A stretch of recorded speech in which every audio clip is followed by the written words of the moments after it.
ও মাই god, কি ভাই এটা কি? ইউএসএ আমাদের বিপক্ষে এতটা দুর্দান্ত ক্রিকেট খেললো এবং ইউএসএ ইন্টারন্যাশনাল ক্রিকেট খুব একটা খেলেনি বড় টিমের সাথে। সেই টিম একটা আমাদেরকে এসে পাওয়ার প্লেতে 4টি উইকেট ফেলে দিচ্ছে এবং আমাদের টিম অভিষেক শর্মা ডাকে আউট হচ্ছে। উল্টো দিকে ঈশান কিষান মাত্র 20 রান করে আউট হচ্ছে। তিলক বর্মা মাত্র 25 রান করে আউট হচ্ছে। ভাই অসাধারণ ক্রিকেট খেলেছে ইউএসএ। ইউএসএ টিম দলটা ছোট হলো কিন্তু টিম ইন্ডিয়াকে টক্কর দিয়েছে ভাই। এক কথাই মনে এক সময় তো লাগছিল টিম ইন্ডিয়া হয়তো 20 ওভারে খেলতে পারবে না। লাস্ট অবধি কিন্তু খেলেছে ক্যাপ্টেন সূর্যকুমার যাদব। সূর্যকুমার যাদব 84 রান খেলেছেন এবং 49 বলে 84 রান করেছেন এবং একটা অনবদ্য পারি খেলেছেন। আনবিলিভেবল পারফরমেন্স করেছে ভাই ইউএসএ। ইউএসএ এর জন্য যতই তারিফ করো ভাই ততই কম। সে ম্যাচটা কিন্তু হেরেছে 29 রানে, কিন্তু একটা ডেফিনেটলি একটা ভালো পারফর্ম করে গেছে ইউএসএ।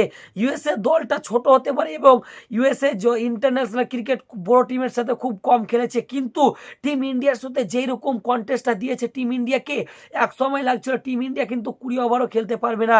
তো সূর্যকুমার যাদবের দক্ষতায় কিন্তু 20 ওভার খেলতে পেরেছে এবং ভারত 162 রান টার্গেট দিতে পেরেছিল ইউএসএ কে। ইউএসএ কিন্তু এই রানটা চেস করতে এসে 132 রানই করতে পারে এবং 8টা উইকেট হারিয়ে দেয় ইউএসএ এর। ডিএসপি সিরাজ কিন্তু 2024-এর পর টি-20 ফরম্যাটে কিন্তু তাকে আর দেখানো যায়নি।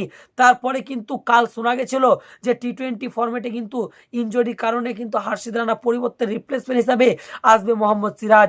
মোহাম্মদ সিরাজের কি কপালটায় ভাই দেখো।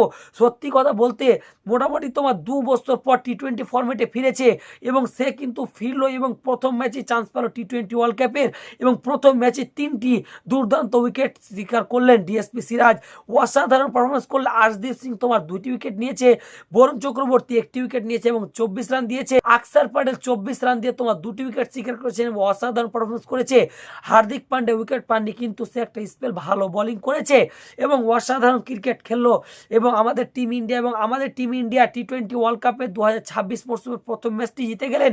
এবং তোমাদের কি মনে হয় ইউএসএর এইরকম ব্যাটিং দেখে এবং ইউএসএর বিরুদ্ধে এরকম পারফরমেন্স দেখে টিম ইন্ডিয়া আমাদের কতটুকু ভালো পারফরমেন্স করেছে এবং টিম ইন্ডিয়া এরকম পারফরমেন্স করলে কি নেক্সট ম্যাচগুলো জিততে পারবে? আমার তো মনে হচ্ছেই না। তার কারণ ইউএসএর জন্য কিন্তু জিততে পেরেছি। ইউএসএর ব্যাটাররা যদি শুরুর দিক থেকে একটু ইন্টেন এবং অ্যাগ্রেসিভ ক্রিকেটটা খেলতো তাহলে কিন্তু কোনো মতে এই ম্যাচটা আমরা জিততে পারতাম না।